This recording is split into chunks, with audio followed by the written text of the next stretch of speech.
Oke, anak-anak semua, hari ini kita siap untuk mengikuti belajar. Silakan anak semua sudah dapat masuk menuju ruang kelas. Ya, silakan. Oke, ya lagi mantap. Ya, silakan masuk. Ya, siap. Oke, sip. Siap, siap. Ya, masuk. Ya, iya. Oke, silakan masuk. Hop, iya, masuk. Hop. Oh ya, sama. Oh, siap, masuk. Siap. Oke, masuk. Sip, siap. Oke, siap. Oke, mantap. Ya, bersemangat ya. Semangat ya. Sip. Oke. Oke, sip. Ya, semangat. Op, ya, mantap. Semangat ya. Oke, sip. Oke, silakan. Assalamualaikum. Oke, siap ya. Apa kabar semua? Baik. Oke, alhamdulillah baik. Silakan ketua disiapkan.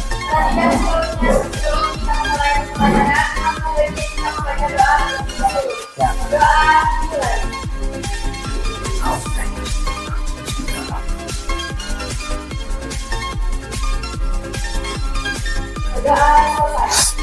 Ya. Oke, terima kasih Bunga kepada. Ya, mudah-mudahan hari ini anda semua tetap semangat untuk mengikuti kegiatan belajar kita hari ini. Ya, semangat ya. Oke, semangat. Nah, dengan semangat hari ini anda semua, ya mudah-mudahan selama lebih kurang 3 jam atau 2 jam ke depan ya, dalam mengikuti pembelajaran hari ini, ya, tentu harapannya adalah memberikan yang terbaik ya bagi anda semua dalam melaksanakan kegiatan belajar. Oke, seperti biasa ya, sebelum kita mulai kegiatan belajar hari ini, nah kita lakukan dulu yang namanya adalah kesepakatan kelas. Nah, kesepakatan kelas itu adalah dalam rangka bagaimana anda semua ya bisa merasa nyaman ya dan aman ataupun merasa senang ya ketika anda semua mengikuti kegiatan belajar ini. Nah, tentu boleh nanti anda membuatkan aturan atau apa saja yang mau anda inginkan ya, selama kita melaksanakan pembelajaran, dan itu nanti akan kita tuangkan di dalam bentuk yang namanya adalah kesepakatan kelas. Oke, bisa dipahami instruksinya? Bisa dipahami? Bisa? Nah, sebelum ini supaya nanti anak-anak semua bisa agak lebih fresh ya atau lebih bersemangat lagi dalam belajar, Bapak mau nanti yang pertama kita lakukan sedikit permainan dulu. Permainannya itu adalah hitungan kita dalam sistem hitungan ya, 1, 2, 4, 5 ya, 5 itu adalah bilangan ganjilnya. Nanti Ananda bisa lakukan door, misalkan begini, 1, 2, 3, 4, yang 5 itu door. Pas door itu 6, 7, 8, 9, pas. Siapa mau di door? Oke, siap. Siapa yang mau di door? Sebutkan namanya. Hah? Dandi, coba lagi ulang. 1, 2, 3, 4, door. Dandi. Dandi langsung 6. 8, 9. Door. Siapa yang mau di door? Dinda. Dinda. Nanti Dinda seperti itu ya. Dinda nanti berarti 16, 17, 18, 19, pas 20-nya door. Siapa yang mau di door? Sebutkan namanya. Oke, kita mulai permainannya. Oke, bisa dipahami permainannya? Oke, siap. Silakan. Siapa dulu yang mulai? Let's restart. Langsung mulai ya. 1, 2, 3, let's restart. 1, 2, 3, 4, door. Rizky. Oke. 1, 8, 9, door. Ya. 11, 12, 13, 14, door. Andre. 19, 19, door. Lanjut. Anak siapa yang kena door tadi? Kita salah. Fokus. Yang pas doornya pada angka berapa? Ulang lagi. Berarti 21, 22.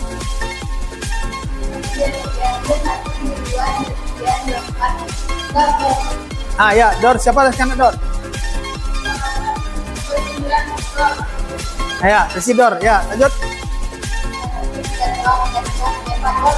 Oke, Rama.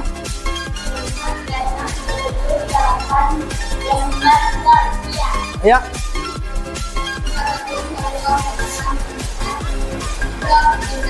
Dinda sudah kena door. ya untuk kita memulai kita belajar. Nah, anak-anak semua, silakan kita buat untuk kesepakatan kelas.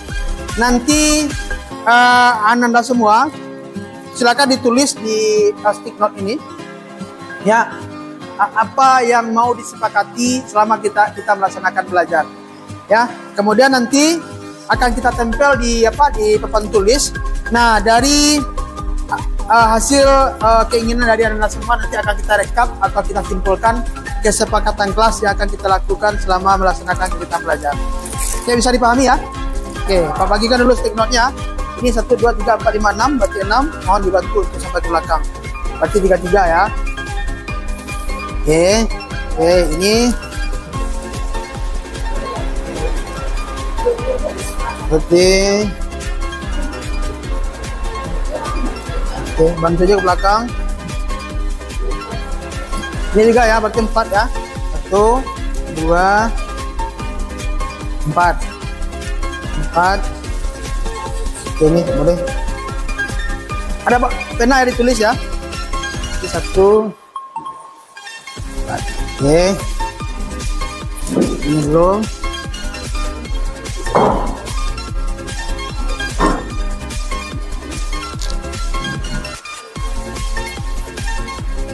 Oke, nih.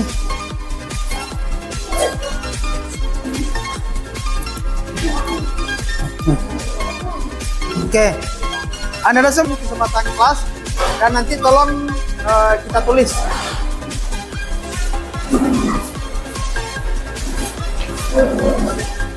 Nah, silakan ditempel kesepakatan kelasnya.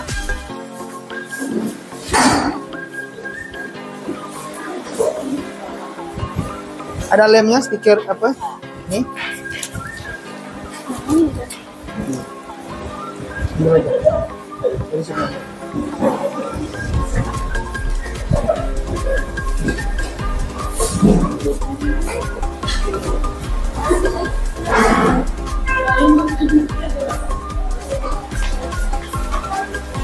Mau?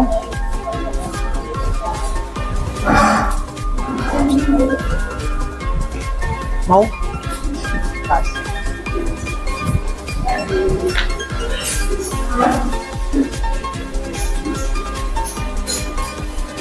Ada lemnya? Enggak?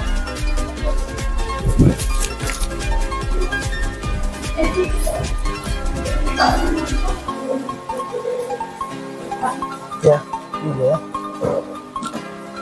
Kertas, habis itu nanti akan kita buat, ya, kita simpulkan, dan itu akan kita tempel di dalam ruang kelas, ya, kita tempel di dalam ruang kelas. Jadi selama kita belajar, artinya itulah kesepakatan yang sudah kita buat, dan kita diharapkan tidak melanggar dari kesepakatan yang sudah kita buat. Oke, kita coba baca ya satu-satu ya. Yang pertama, kita melihat ini mendapatkan ruang kelas yang nyaman dan bersih. Berarti Ananda ingin sebelum belajar ruangnya sudah nyaman dan bersih. Tentu harus ada pelaksana tiket ya. Nah, ya, mantap, bagus. Kemudian yang kedua, tidak boleh mencoret meja dan kursi. Ya, bagus, luar biasa sekali. Agar meja dan kursi itu ya terlihat rapi dan bersih. Oke, mantap. Kemudian minta izin ketika mau keluar kelas. Kemudian tidak diperkenankan memakai memakai di aksesoris ke kelas atau ke sekolah. Kemudian saling menghargai teman. Ya, jadi pertama tidak ada yang sebelum masuk kelas harus baca doa terlebih dahulu. Berarti nanti kita sebelum belajar kita berdoa dulu ya. Oke, mantap. Kemudian tidak boleh makan di kelas selama proses pembelajaran berlangsung. Ya, bagus. Berarti tidak ada yang bawa makanan berarti ya.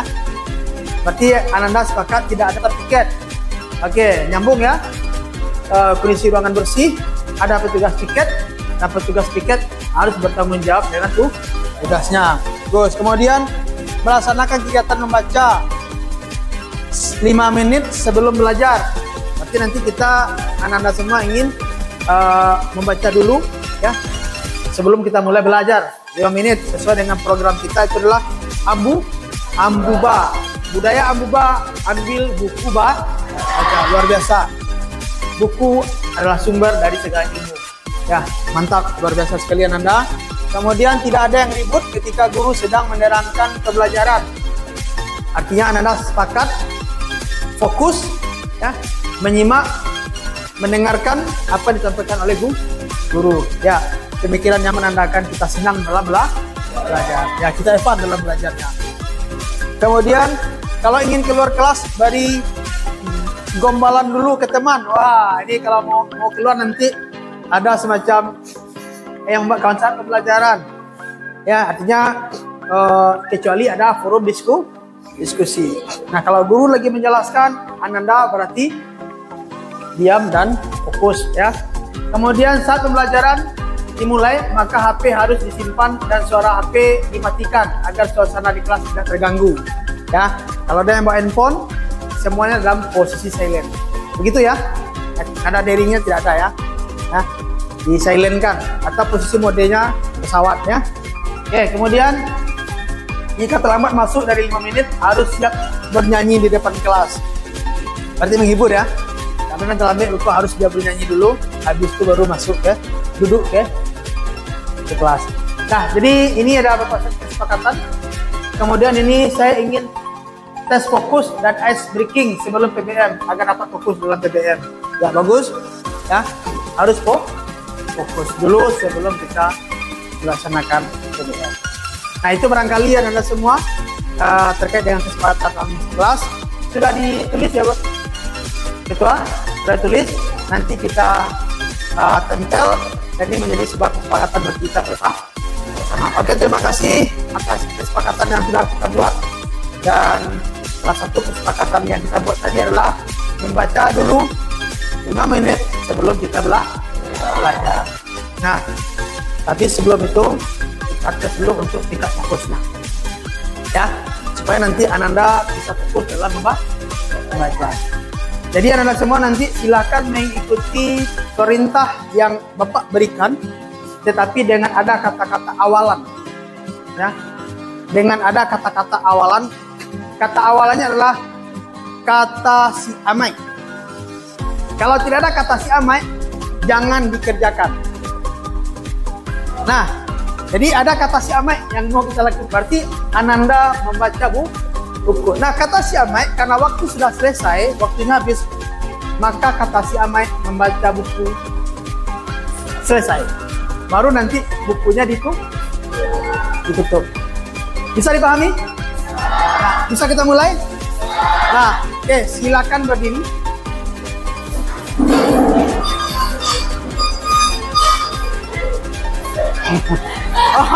Satu, dua, tiga, empat. Berapa orang yang duduk? Ya, tunggu, yang berdiri tetap berdiri. Coba yang berdiri tetap berdiri. Ya, 1, 2, 3, 4, 5, 6, 7, 8, 9. Berarti 1, 2, 3, 4. 5 orang yang baru fokus. 6. 1, 2, 3, 4, 5, 6. Silakan duduk. Hanya 6 orang baru yang fokus. Kenapa? Kata si amai permainan belum dimulai. Betul? Nah, oke, kata si amai permainan dimulai dengan cara, nah, ketika kita mau belajar, maka kata si amai harus berdoa dulu.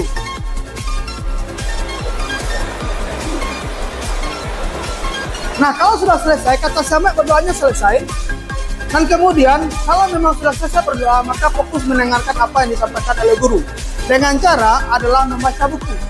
Itu adalah membaca buku selama 5 menit. Silakan dikerjakan. Oke, terima kasih. Kata si amai boleh bukunya dibaca. Kata si amai bukunya boleh dibaca. Ya. Dan kata si amai membaca itu cuma waktunya 5 menit. Ya. Nah, silakan dibaca bukunya lebih kurang 5 menit.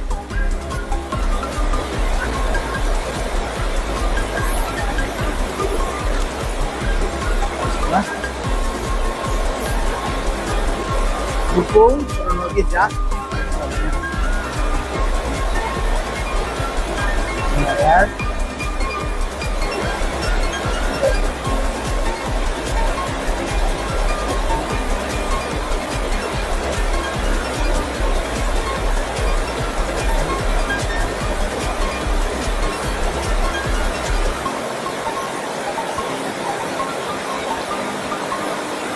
Ya, selesai. Ya, ternyata masih ada yang kurang fokus. Nah, kata Syamai selesai untuk membacanya. Baik, terima kasih bagi anda semua yang sudah fokus ya memulai pembelajaran kita hari ini. Dan mudah-mudahan di lain waktu dan kesempatan atau pembelajaran berikutnya anda lebih bersemangat lagi. Dan kita tutup pembelajaran kita dengan membacakan Alhamdulillah dan kita beri aplaus untuk kita semua.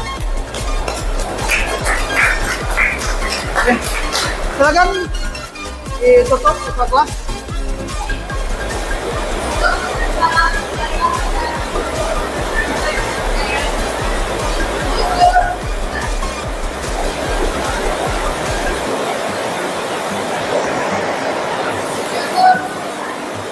Assalamualaikum warahmatullahi wabarakatuh. Semangat, iya. Sampai bertemu lagi ya. Dalam waktu dan kesempatan, iya. Semangat. Oke, semangat. Sampai bertemu lagi dalam waktu dan kesempatan. Terima kasih. Siap. Up. Iya. Ya, terima kasih. Ya, terima kasih. Sampai bertemu lagi dengan waktu dan kesempatan. Iya, terima kasih. Siap, mantap. Iya, bagus. Oke, terima kasih. Semangat. Nah, thank you. Untuk akan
Yang harus kita rubah hari ini adalah paradigma kita dalam berpikir. Cara berpikir kita seorang guru. Nah contohnya ini, ya, saya bisa mengobrol, saya bisa mengontrol orang lain. Anda tidak bisa mengontrol orang lain. Mungkin barangkali selama ini kita mengasumsikan saya bisa mengatur anak semuanya di kelas. Tapi hari ini kita tidak bisa mengatur semuanya. Kenapa? Perubahan orang itu didasarkan harus dari intrinsiknya, dari dalam diri, bukan dari faktor ekstrinsi dari luar. Ya, saya tidak bisa mengubah Buddhis. Saya mengajarkan Buddhis seperti ini, saya tidak bisa. Cuma yang bisa mengubah itu adalah Buddhis sendiri. Cuma saya bisa memberikan arahan dan pandangan, pendapat. Seperti itu loh Bapak dan Ibu. Bisa dipahami ya perubahan paradigma yang bisa kita lakukan? Bisa? Ibu Silvani bisa ya barangkali. Ibu Rosmayeni ya, dan Ibu Titi barangkali sudah sangat paham sekali karena Ibu Titi sudah menyelesaikan program ini. Apalagi hari ini Ibu Titi sudah masuk ke pengajar praktiknya juga. Nah, kemudian Bapak dan Ibu kita lanjut setelah ada perubahan paradigma. Selanjutnya itu adalah tentang disiplin positif. Nah, Bapak dan Ibu ketika berbicara disiplin, pasti mungkin barangkali Bapak dan Ibu akan memandang, saya yakin ini. Coba, makna kata disiplin. Ketika mendengar kata disiplin, apa yang terbayang di benak Bapak dan Ibu? Pasti yang terlintas di pikiran kita adalah kita akan menghubungkan kata disiplin dengan tata tertib, teratur, kepatuhan pada peraturan. Dan kata disiplin juga sering dihubungkan dengan hukuman. Kan iya kan? Melanggar, sanksi segala macam. Nah, padahal itu sungguh berbeda. Karena belajar tentang disiplin positif tidak harus dengan memberi hukuman. Justru itu adalah salah satu alternatif terakhir dan bila perlu tidak digunakan sama sekali. Nah, dalam budaya kita, makna kata disiplin ini dimaknai menjadi sesuatu yang dilakukan seseorang pada orang lain untuk mendapatkan kepatuhan. Kita cenderung menghubungkan kata disiplin dengan ketidaknyamanan. Ya, betul Bapak dan Ibu? Betul? Ya? Ya, itulah yang sama yang kita rasakan juga. Nah, tapi di dalam pembelajaran program guru penggerak Bapak dan Ibu, yang dipakai itulah tentang bagaimana penyerapan filosofi dari Bapak Hadi, Bapak Ki Hajar Dewantara, di mana beliau mengatakan, nah, kemerdekaan, di mana ada kemerdekaan, disitulah harus ada disiplin yang kuat. Sungguh pun disiplin itu bersifat self-disiplin, disiplin sendiri ya, yaitu kita sendiri yang mewajibkan kita dengan sekeras-kerasnya. Tetapi itu sama saja. Sebab jikalau kita tidak cakap melakukan self-disiplin, wajiblah penguasa lain mendisiplinkan diri kita. Dan peraturan demikian itulah harus ada di dalam suasana yang merdeka. Ya, barangkali Bapak dan Ibu bisa dipahami makna yang disebutkan oleh Pak Hadi. Ya, begitu. Kemudian Bapak dan Ibu kita next saja. Nah, kemudian juga kemerdekaan dalam konteks pendidikan, bahwasanya bagaimana kita menciptakan murid yang merdeka. Ya, jadi sekali lagi kami tekankan kepada Bapak dan Ibu dalam penyampaian ini adalah bagaimana kita menciptakan murid yang merdeka. Apa syarat utamanya? Tentu ada disiplin yang kuat. Dan disiplin yang kuat itu Bapak dan Ibu itu bukan dari pengaruh lain, tapi adalah pengaruh dalam diri. Intrinsiknya itu, ya, dari dalam dirinya. Ya, yang tumbuh dari dirinya. Nah, sebagai seorang pendidik, tujuan kita itu adalah menciptakan anak-anak yang memiliki disiplin diri sehingga bisa mereka berperilaku dengan mengacu pada nilai-nilai kebajikan yang salah. Ya. Sekali lagi, datang motivasi itulah dari dalam, bukan dari luar. Nah, Bapak dan Ibu semua, kira-kira ini ya nilai-nilai kebajikan, dan ini sangat terhubung dengan profil pelajar Pancasila. Ya, jadi Bapak dan Ibu, nah, salah satu ya, proyek nilai-nilai kebajikan itu adalah bagaimana yang tertera di sini. Ya, seperti keterangan, kebersihan, kemudian belas kasih, ya, seperti itu. Ya, yang mana itu tertuang dalam profil pelajar Pancasila. Ya, Bapak dan Ibu sudah paham betul itu, ya, tentang pelima, ya, profil pelajar Pancasila. Nah, kemudian pada Ibu kita lanjut tentang motivasi perilaku manusia.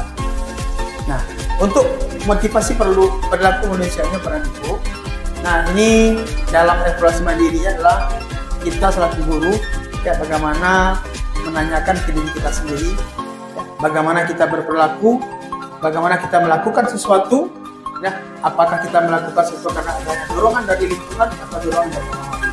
Nah, terkadang kita melakukan sesuatu karena menghindari sakit atau ketidaknyamanan. Terkadang kita juga melakukan sesuatu yang mendatangkan apa yang kita mau. Bagaimana menurut kita? Pernahkah Anda melakukan sesuatu yang mendatangkan dari orang lain untuk mendapatkan hadiah atau untuk mendapatkan uang? Apalagi kira-kira alasan apa untuk melakukan sesuatu. Nah, jadi Bapak dan Ibu, motivasi perilaku manusia ini tentu ada berbagai macam. Nah, salah satunya hari ini itu Bapak dan Ibu.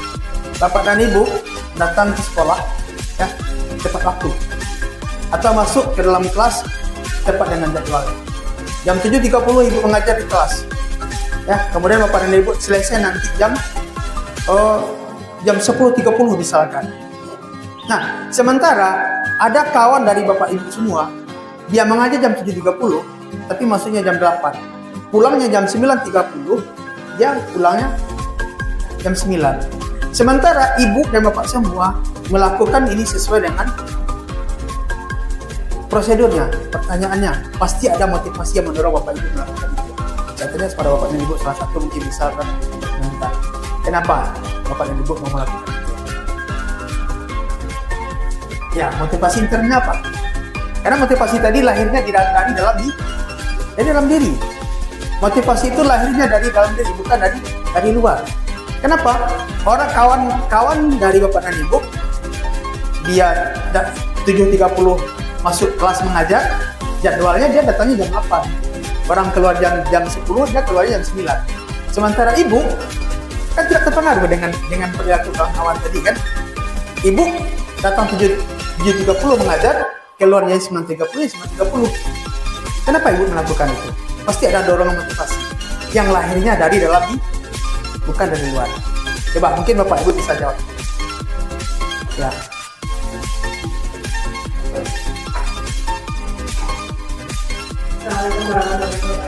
Waalaikumsalam warahmatullahi wabarakatuh. Ya.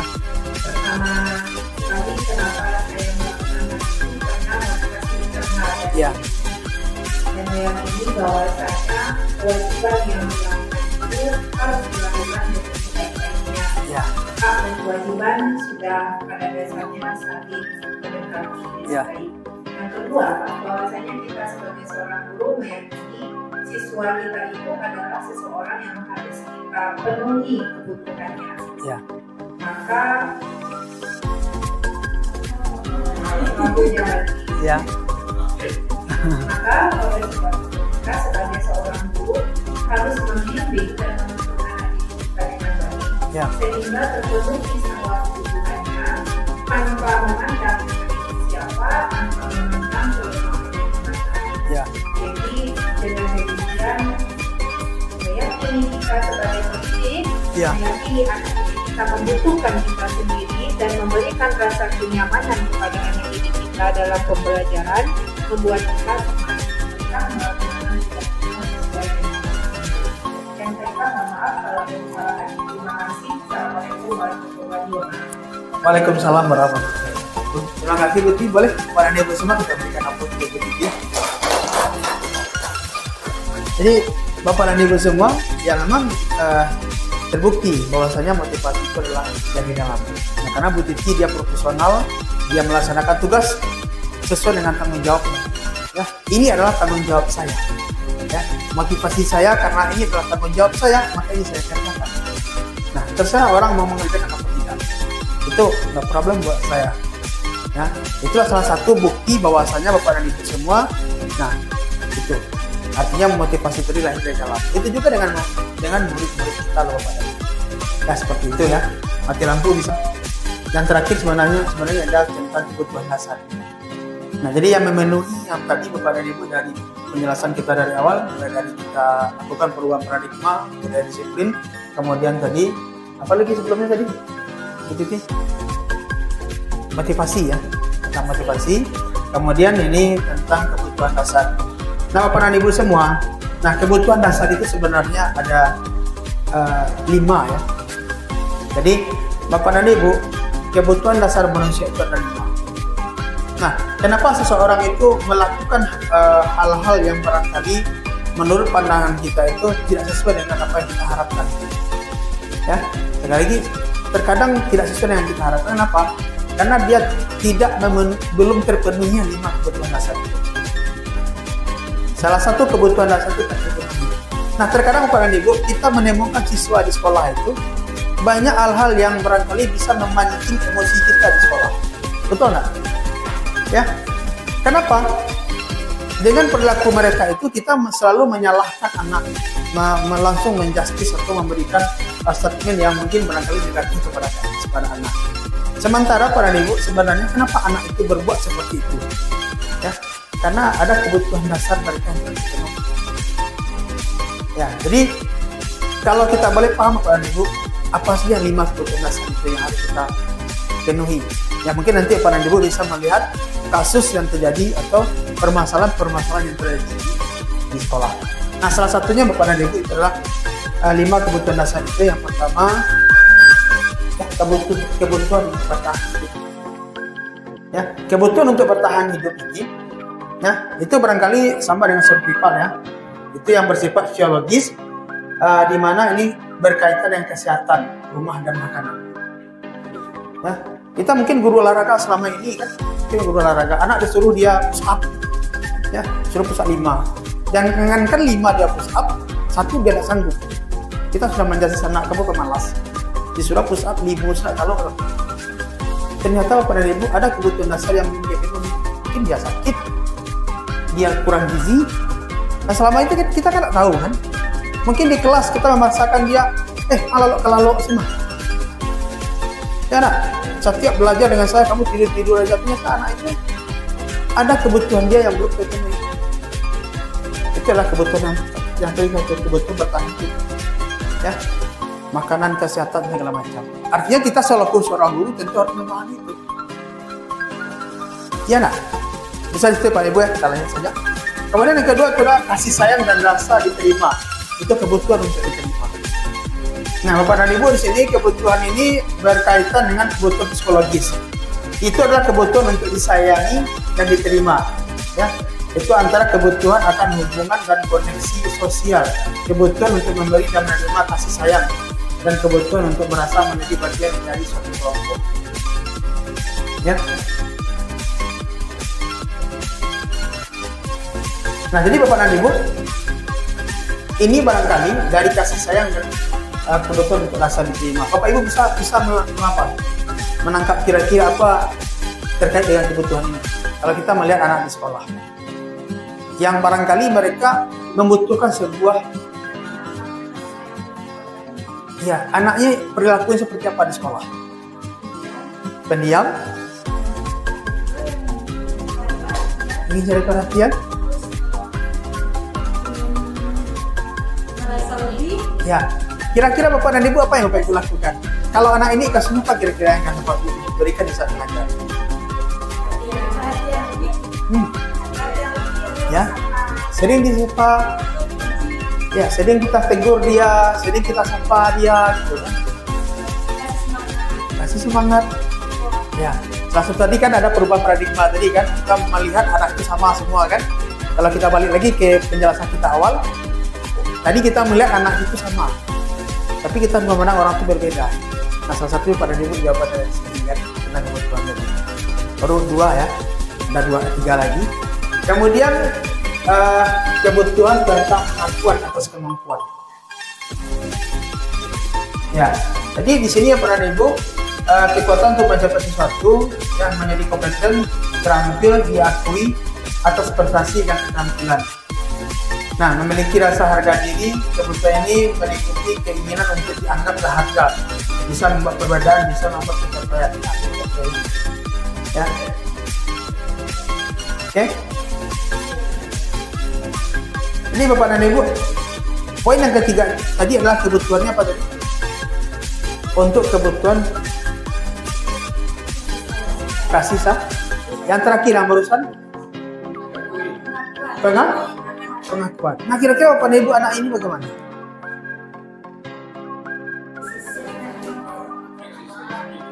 Ya Pak Zai? Eksistensi diri. Ya, artinya nanti mungkin anak-anak yang seperti ini kalau kita temukan di sekolah, gambarnya seperti apa? Hah? Dia butuh pengakuan. Ya. Ya. Suka mengaduhnya di dalam Al-Quran. Selama mencari perhatian. Selama apapun yang dilakukannya selama itu, mungkin juga sampai tingkat prestasi yang luar biasa, lah banyak beraih, tapi dia tidak pernah diberi pengakuan tadi. Sehingga apa? Terjadilah di lingkungan di sekolah itu pada anak tadi. Jadi sebenarnya bukan dia ya.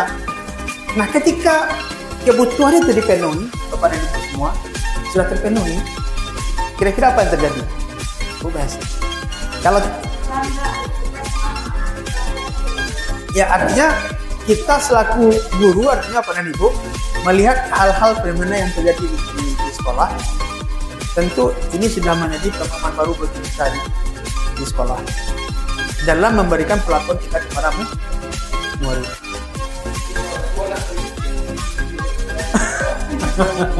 Jadi kalau bersama kenapa kritik dia saya. Ya, jadi itu Bapak dan Ibu, kalau ada yang ganjil itu beda lagi nanti ya. Kalau ada nanti itu nanti namanya Pak Zai, nanti ada namanya kesepakatan kelas lah. Adalah nama buku penyelesaian kasus yang ketiga restitusi yang permasalahan.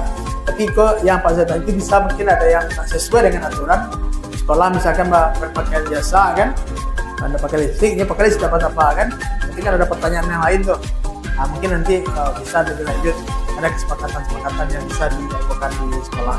Terus semuanya. Ibu, terima kasih atas perhatian dan pertanyaan Ibu semua.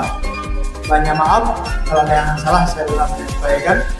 Assalamualaikum warahmatullahi wabarakatuh. Assalamualaikum warahmatullahi wabarakatuh. Perkenalkan, nama aku Bunga Indah Lestari dari kelas 10 HPHP 1. Bagaimana perasaan kamu saat membuat keyakinan kelas? Excited banget. Kemudian apakah menurutmu pembuatan keyakinan kelas itu penting dilakukan? Penting banget. Dan menurutmu mengapa pembuatan kelas sangat penting dilakukan? Karena dengan peraturan tersebut kita bisa mewujudkan keamanan dan kenyamanan dalam proses pembelajaran. Kenalkan, nama saya Dinda Siwahyudi dari kelas 10 APHP 1. Ya, bagaimana perasaan kamu saat membuat keyakinan kelas? Senang banget. Dan apakah menurutmu pembuatan keyakinan kelas itu penting dilakukan? Sangat penting. Dan menurutmu mengapa pembuatan kelas sangat penting dilakukan? Karena itu bisa lebih meningkatkan kedisiplinan. Assalamualaikum warahmatullahi wabarakatuh. Perkenalkan, nama saya Arka Mulia Devan dari kelas 10 APHP 1. Ya, bagaimana perasaan kamu saat membuat keyakinan kelas? Sangat senang sekali. Dan apakah menurutmu pembuatan keyakinan kelas itu penting dilakukan? Sangat penting. Menurutmu mengapa pembuatan kelas itu sangat penting dilakukan? Agar membuat murid-murid di dalam kelas bisa tertib dan tenang saat melakukan pembelajaran.